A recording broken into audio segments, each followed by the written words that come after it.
अस्सलाम वालेकुम। क्लास आज हमारा टॉपिक है extracting metals from the metal ores. बेटा यहाँ पे दो वर्ड्स हैं समझने वाले। एक तो है एक्सट्रैक्टिंग मेटल्स का क्या मतलब है, और जो दूसरा हमारे पास है वो ये है कि ओर्स क्या होती हैं। ओर्स हमने लास्ट टाइम भी डिस्कस किया था। जब भी हमारे पास यानी कि ज़मीन से हम कोई चीज़ निकालते हैं ना, तो उसके अंदर बेशुमार मेटल्स होती हैं। उनमें लिक्विड मटेरियल भी होता है, एक मिट्टी का ढेर होता है ना हमारे पास। जब अगर आप मिट्टी के अंदर जब पानी डाल देते हैं तो वो मिट्टी गीली हो जाती है। तो बिल्कुल आप ये समझ लें, जो गीली मिट्टी है ना, उसके अंदर बेशुमार केमिकल कंपाउंड्स मौजूद हैं।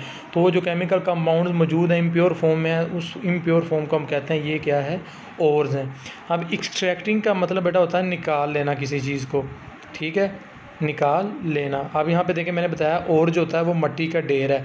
तो अब ये मिट्टी के ढेर में बेशुमार ऑयल भी मौजूद है, गैसोलीन भी मौजूद है, इनके अंदर गैस भी मौजूद है। तो ये सारी की सारी चीज़ें हमने इसके अंदर से निकाल लेनी है। तो इस निकाल लेने के अमल को हम क्या कहते हैं, एक्सट्रैक्टिंग। ठीक है, वो कह रहा है it is quite difficult to extract metals from the ores. ठीक है, वो कह रहा है बहुत मुश्किल होता है निकालना।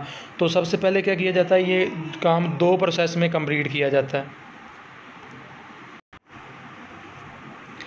तो बेटा यहाँ पे दो तरीके हैं, दो तरीक़ों की मदद से हम क्या कर सकते हैं, उनको मेटल को ओर से यानी कि सेपरेट कर सकते हैं। अब यहाँ पे देखिए सबसे पहला तरीका वो कह रहे हैं first the metal compound is separated from the rock. सबसे पहले आपने क्या करना है, जो भी हमारे पास मेटल होगी उसको हमने रॉक्स में से सेपरेट कर लेना। फर्स्ट कर लें ये रॉक है ना, इस रॉक के अंदर से ये हमारी मेटल्स मौजूद हैं। तो हमने सबसे पहले इसके अंदर वाटर वगैरह ऐड करके ना, ये वाली जो छोटी छोटी मेटल्स हैं ना, इनको क्या कर लेना है, सेपरेट कर लेना है। अब ये सेपरेट हो जाएंगे। अब उसके बाद क्या करना है, and then other waste material the metal has to be extracted from the metal compound. बेटा अब जाहिर सी बात है, ये जो मेटल्स हमने एक्सट्रैक्ट किए हैं ये इनमें कई कंपाउंड्स मौजूद हैं। तो हमने इन कंपाउंड्स को रिमूव करके हमने इनको प्योर फॉर्म में मेटल्स को हासिल करना है। इनके दो प्रोसेस में क्या करना है, सबसे पहले ये रॉक सैंपल था, रॉक के अंदर मेटल्स मौजूद थी, मेटल्स कंपाउंड मौजूद थे। तो इन मेटल्स कंपाउंड को हमने सेपरेट कर लिया। तो इन मेटल्स कंपाउंड को हमने यहाँ पर फिर क्या किया, इसको गर्म किया यानी कि हीट किया या इसको प्योरीफाई किया। तो इन मेटल कंपाउंड में से क्या चीज़ सेपरेट हो गई हैं, मेटल्स जो हैं वो हमारे पास क्या हो गई हैं, सेपरेट हो गई हैं। तो ये दो तरीके थे इनको सेपरेट करने के। उसके बाद metals high in the reactivity series from the stable compound, these compounds need a lot of energy to split them. This is done by process electrolysis. But electrolysis ऐसा केमिकल प्रोसीजर है जिसमें हम क्या करते हैं, इलेक्ट्रिक करंट अप्लाई करते हैं। ठीक है, इलेक्ट्रिक करंट जब अप्लाई करेंगे तो वो जो चीज़ है वो हमारे पास क्या हो जाएगी, टूट जाएगी। मिसाल के तौर पर ये हमारे पास पानी है H2O। तो जब पानी को अगर हम हीट करेंगे ना, तो इससे क्या होगा, एक हाइड्रोजन गैस पैदा हो जाएगी, एक ऑक्सीजन गैस पैदा हो जाएगी। तो ये पानी का मॉलिक्यूल टूटकर हाइड्रोजन और ऑक्सीजन में क्या हो गया, कन्वर्ट हो गया है। तो इस प्रोसेस को हम कहते हैं इलेक्ट्रोलिसिस। ठीक है, होपफुली आपको समझ में आ गया होगा इलेक्ट्रोलिसिस क्या है। Electrolysis is a chemical decomposition. Decomposition का मतलब बेटा टूट जाना, ब्रेक डाउन हो जाना। Of compound produce by electric current through a solution. ठीक है, जब इलेक्ट्रिक करंट हम सोल्यूशन में से गुजारेंगे तो वो कंपाउंड क्या हो जाएगा, टूट जाएगा।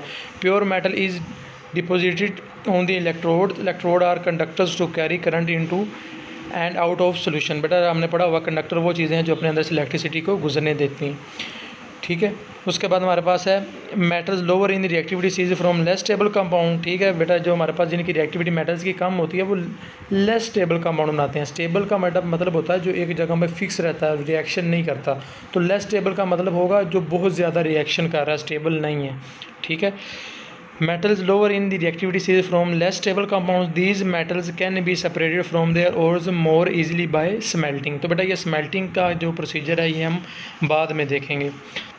तो आगे देखिए एक्सट्रैक्टिंग एल्यूमिनियम बाय इलेक्ट्रोलिसिस, यानी कि हमने इलेक्ट्रोलिसिस के ज़रिए अब क्या करना है, एल्यूमिनियम को सेपरेट करना है। ठीक है, aluminium is the most abundant metal in the earth crust. इसको आप अंडरलाइन कर लें, एमसीक्यू से पूछा जा सकता है। यानी कि मोस्ट अबंडेंट एलिमेंट अर्थ का कौन सा है, एल्यूमिनियम।